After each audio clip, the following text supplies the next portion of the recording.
and welcome to this episode of the Unnoticed Entrepreneur. Today, we are going to Philadelphia to meet Dave Schneider. We're going to talk about how he's managed to build a team in Macedonia, of all places, to run his business.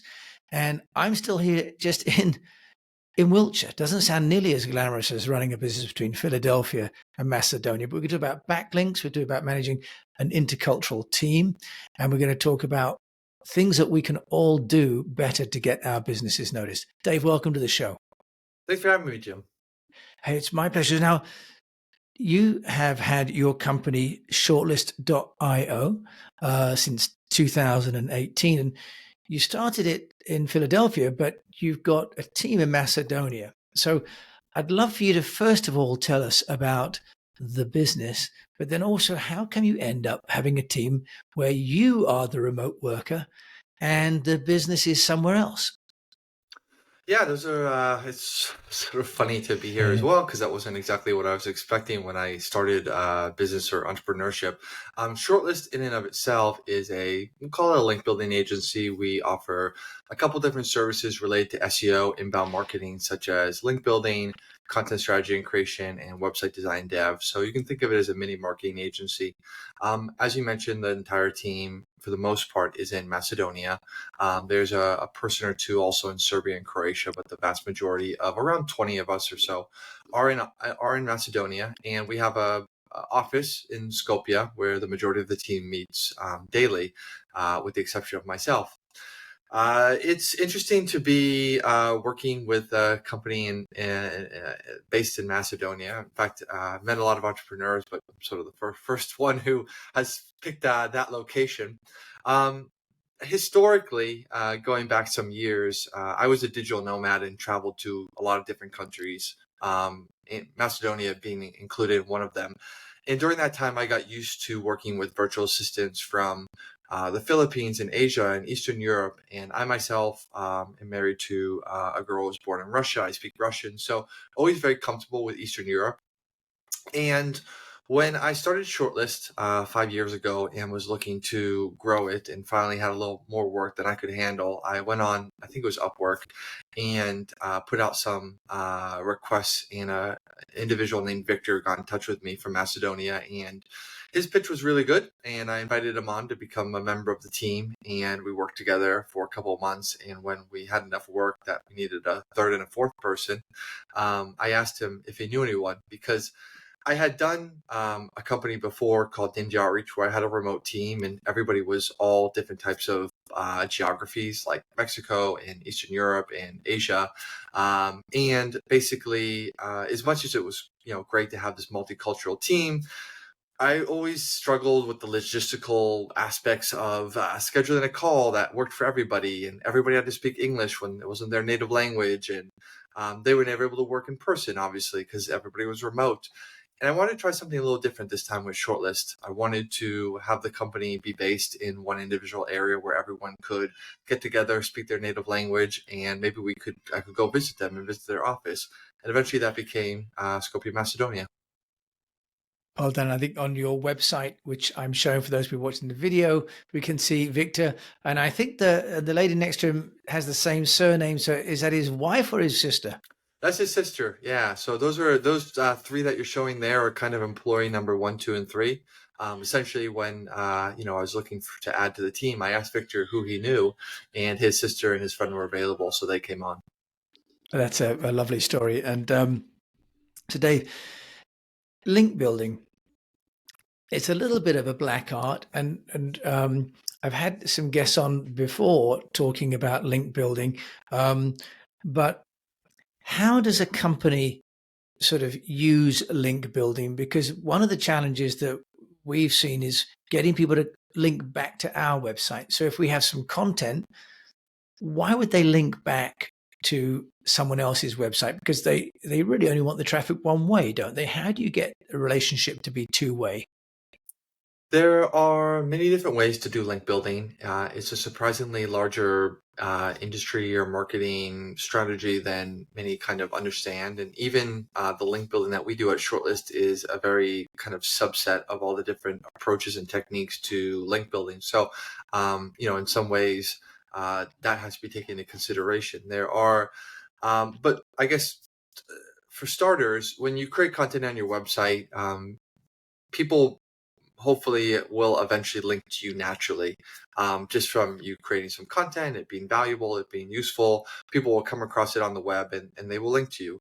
But often the amount of links that you will get or the keywords that the individual will choose are not satisfactory to what you require or want in terms of growth.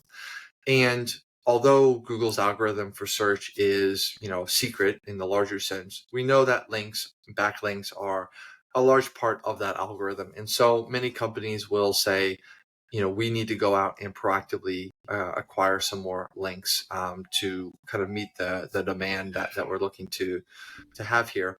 The methodology that we use for link building is primarily guest posting. Guest posting is when you write a piece of content and then you publish it on another individual's website. Because you are providing them with content, they're receiving something of value. On top of that, you may also pay an editorial fee. This is a fee for the blogger to review the article and to edit it and post it. And the combination of that content and that editorial fee usually results in a backlink that will be placed in the article that was written. So our agency facilitates that. We have relationships with thousands of bloggers, and when a client comes to us, we can determine who we think are the relevant ones that will be a good fit for them, what type of content we should write in order to feature them best. We know the blogger's editorial fees and standards for writing guidelines, and we can handle that all done for you and essentially help them bridge the gap between the amount of links that they want versus what they've been getting kind of naturally. Okay, that's interesting. And out of interest, then, how much does it cost to have someone write an article and then have that article placed? That article be placed on a third-party website, but linking back to my website. Is that right? Yep, you're right. On average, clients are likely to pay probably between $150 and $250. There are obviously it's a service industry, so there are people that will do it for less, and there are people that will do it for more. But on average, it's about that amount. Okay, and Dave, I've got to ask you the question: impact of the AI writers, whether it's ChatGPT or Jasper or Peppertype. How is that impacting the copywriting and the backlinking industry? I think significantly. We're seeing more and more written content be generated through AI. And even if you are working with a writer, a human being, so to speak, and you think or feel that your content is being written by a human, there's no one to say that that human being is not using AI as a tool. So even if you as an agency maybe are not sort of sanctioning it directly or it's not part of your tool suite, the individuals, contractors that you work with may be using it. So it's, one way or another, you really have to kind of confront this trend and find out the best way to incorporate it. We have human editors, so everything that gets written for us, either it's written by a human being or if there's an AI component to it, it always goes to a human being writer as well. A lot of the AI tools have improved a lot, but there's still aspects of the content that they create that if you look at it, you can tell that maybe it isn't quite natural or the way that you want. But at the end of the day, certainly this technology is becoming very prevalent in the industry. And, on the one hand, that may result in some lower quality. So that's something that people have to be aware of when they choose who to work with and understanding the quality of the finished product. But it may also drive prices down. I mentioned $150 to $250 for a single backlink is quite a lot, I think, for most businesses. But as AI content becomes more prevalent, the cost of the service may be driven down. So that might be a positive. But from what I've understood, the AI content as well may be ignored by the search engines because they will see it really as filler content, not authentic human generated content. Yeah, and that is potentially true, or at least that's sort of what is being said. I will say that I have seen companies like Google and others sort of make these statements, and they make them often as a way to deter people from doing it. But I have not necessarily seen that backed up by actual data to show otherwise. For example, you can go back many, many years, like 5 years or more, and you'll find articles that say guest posting is dead. That Google came out and said there will be no more guest posting. It's not going to be useful for you. But year after year, people do it. And year after year, I've worked with many clients. I can see results, So their ability to necessarily determine what content is AI generated and what is not is maybe not sufficient to back up that claim. Okay, very interesting, Dave. Final question about backlinks, because I do want to move on. But how many backlinks should someone aspire to have? I mean, you've mentioned a price per. Should companies have 1, 2, 3 a month? Can you give us some idea of metrics? I can say that in most cases, clients that work with us are usually looking for between 5 and 10 per month. However, there really is no one size fits all to this type of thing. And that's true for marketing in general. It's very dependent on the company, their level of maturity, what the goals of their campaign are, how competitive the things that they're trying to achieve are. And that's, part of the analysis that we do with every client who kind of comes on, to meet with us. We'll go through their website and the keywords and their competitors. We'll do a complete analysis and we'll give them a recommendation. Dave, that's great. I want to switch gears a little bit now. Let's talk about how you've been getting the business shortlist.io noticed.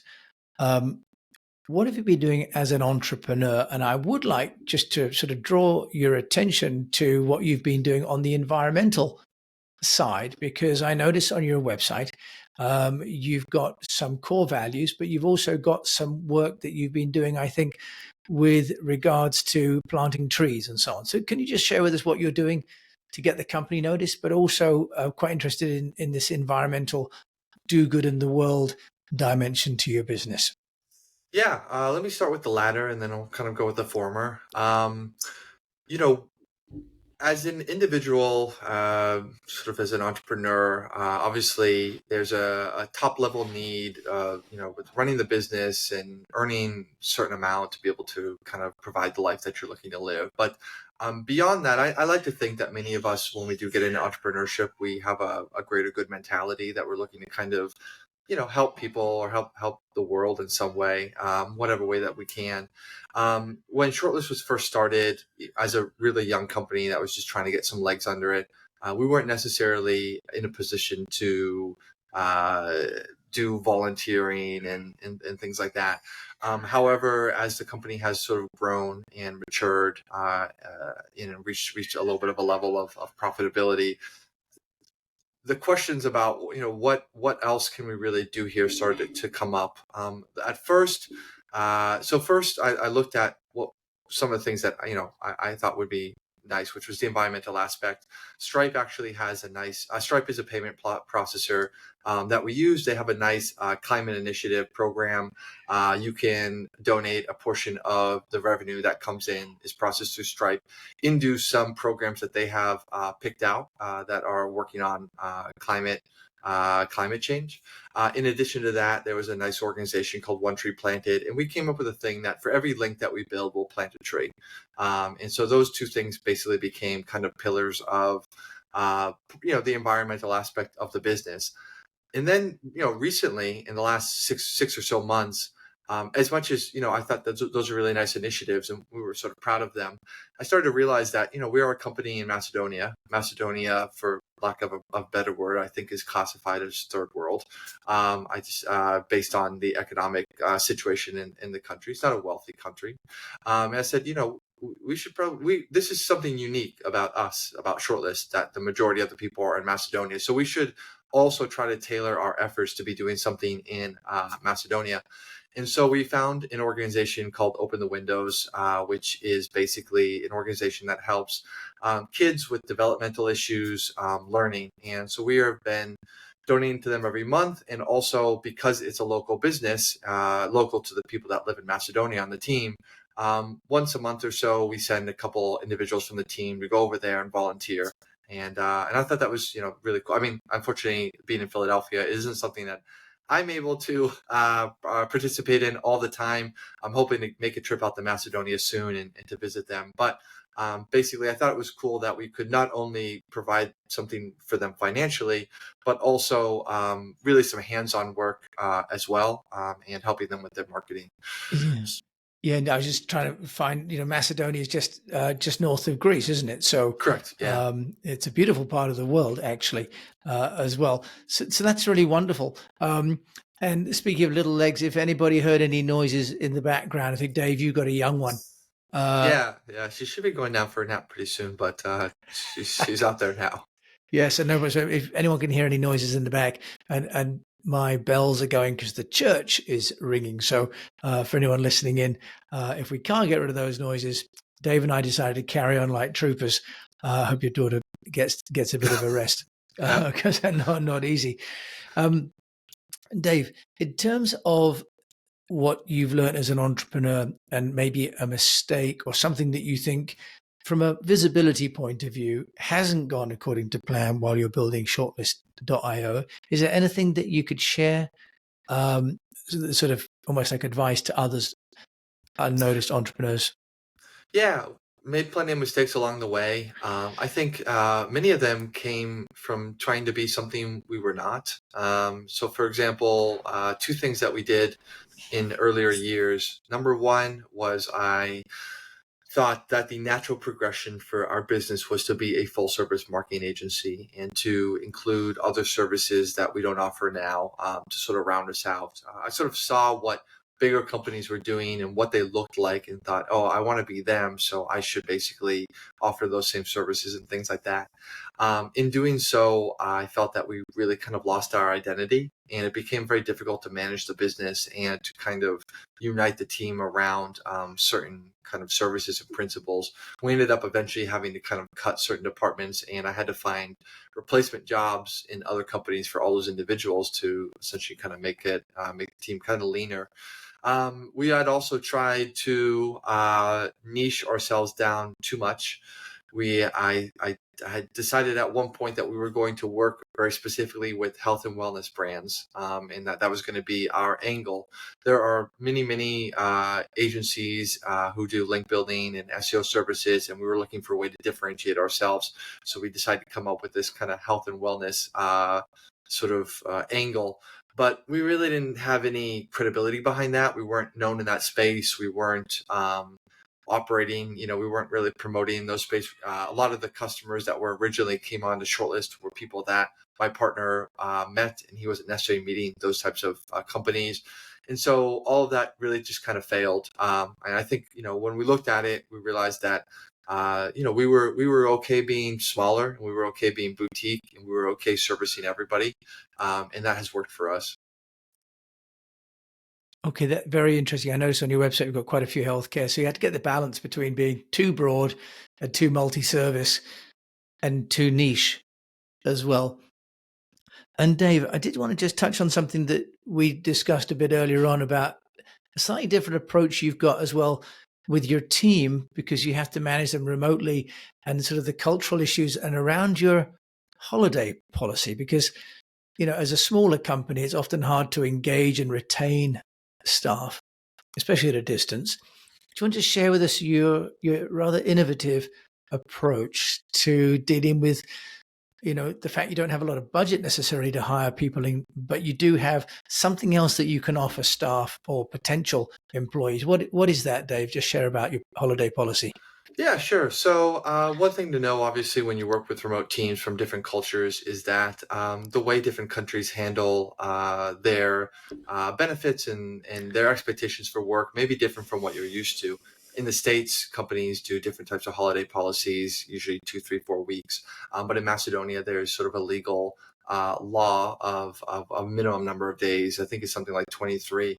And Shortlist has always sort of been kind of a weird, I'm in Philadelphia. It's an American company legally, but the majority of the team is Macedonia. So whose holidays, whose laws do we sort of honor here? But more and more as the team grew in Macedonia, I think the expectations came that we would honor kind of more the way they do business.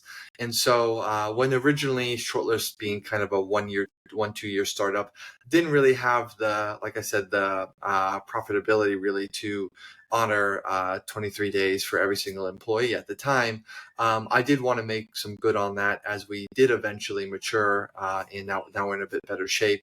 And so we've decided to offer, an unlimited vacation policy, which is a policy that you see kind of like in tech companies these days in the States, and it's become kind of trendy. But at least in Macedonia and other countries in the world, I think is a little bit uncommon. And so people were very intrigued by this idea, and to sort of double down on it, not just to sort of have like the policy, but it's important to kind of like embrace it. So we really do encourage people to take trips, and then every month we do like a state of the business meeting. And part of that meeting, aside from talking about the company, is having people who went on a trip that month share photos and share aspects of the trip that they did, so that people can kind of get comfortable with the idea of taking vacation. Otherwise, the point of the policy would be nullified. Yeah, Dave, I love how you've turned something that's often considered as a burden into a reward and a way of attracting and engaging your team. I think that's absolutely inspiring. Now, Dave Schneider, if there's one piece of advice that you'd like to give my fellow unnoticed entrepreneurs about getting noticed, as an entrepreneur, with or without link building in there, what would you say to my fellow unnoticed entrepreneurs? For sure. So, Shortlist as an agency doing link building, as I mentioned, there are many, many companies that provide a similar service. So much so that you could argue the market is like completely saturated. And that was the case when I started it 5 years ago as well. There are just many, many thousands of marketing agencies. Yet, Shortlist has managed to kind of carve its space and basically be successful, at least by my own standards. And I think that there's a testament to the fact that if a market and a need is big enough, there's almost always room for one more. Maybe not to be like the biggest fish in the pond, but enough to sort of establish your roots. You do have to find a little bit of a differentiator. It doesn't necessarily have to be with who you target. Like I said, the health and wellness thing was a mistake on our part. Or you don't necessarily need to offer all different types of services, but you need to do have a little bit of something. Ours is usually related to the quality of the links that we provide. Nevertheless, I don't think that the fact that somebody has done something before, or that there are many companies doing something, should discourage you. If it is what you really want to do, you'll find kind of your own path there. Dave Schneider joined me from Philadelphia. If we want to find out more about you, where can they do that? Email is the best place. I'm not that big on social media, so feel free to shoot me a message at dave@shortlist.io. Reply to everything, almost always within 24 hours. Dave Schneider, thank you so much for joining me on this episode of The Unnoticed Entrepreneur. I've loved hearing about how you built a blended international team. That's brilliant. Thank you. Thanks so much, Jim. So you've been listening to Dave Schneider, and obviously Shortlist.io is doing great work in backlinks and content. But we've got some great insights from Dave on that. But I was also really interested in this international cultural team management and how he's managed to transcend some of the challenges there by being flexible with his employment policy. If you've enjoyed this as well, do please share it with a fellow unnoticed entrepreneur. And if you've got a chance to review it on a player, that would really help out, and let me know what you think of the show. And until we meet again, I do encourage you to keep on communicating, and thank you for listening.